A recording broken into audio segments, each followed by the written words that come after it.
Not getting very many thumbs up on your auditions for Voices.com or many stars on your auditions for Voice123.com? Uh-oh. We'll talk about it next on this week's Deweese Directive.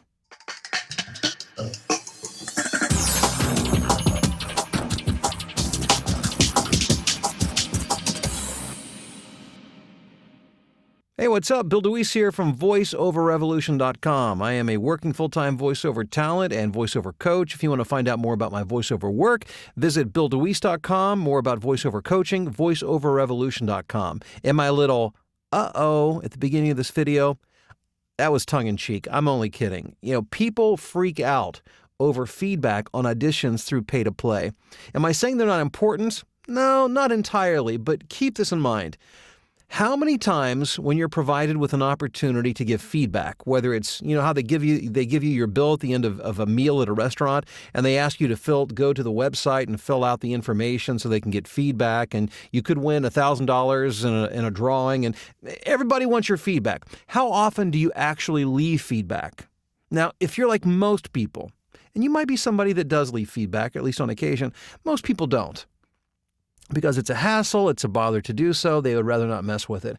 Same thing goes with your auditions. The reality is most people just don't mess around with it. They don't leave feedback. Or if they do, you have to put it in perspective. It doesn't necessarily mean that they didn't like you. It could mean that that you and that audition were not right for that particular project. Let me share a little fact with you that I hope puts this in perspective if you're stressing out over this. Of my last 5 auditions, or my last 5 jobs that I won, I should say, on Voices.com, of my last 5 jobs that I was hired for on Voices.com, on only one of those auditions did I receive a thumbs up. The rest, nothing. Again, let me state that. Of the last 5 jobs, not auditions, the last 5 jobs I was hired for on Voices.com, only one of those auditions that resulted in a job did I receive a thumbs up.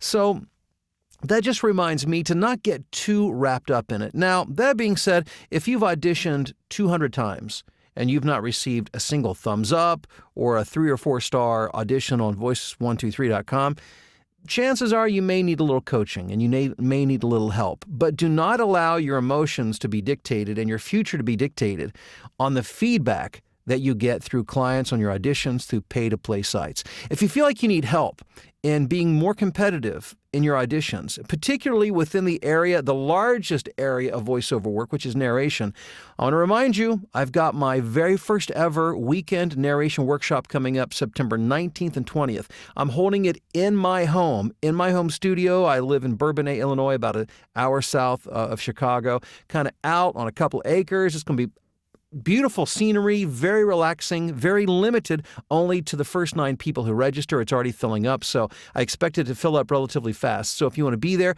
I would love to have you as part of that event. Simply go to vonarrationsuccess.com, and you can get more information and sign up if you would like to do that. I'd love to see you there. And again, don't freak out over auditions. And if you feel like if you've auditioned 100 or 200 times and you have not received any positive feedback, maybe we should talk about coaching. But aside from that, I wouldn't worry about it too much. Take care and talk to you again real soon.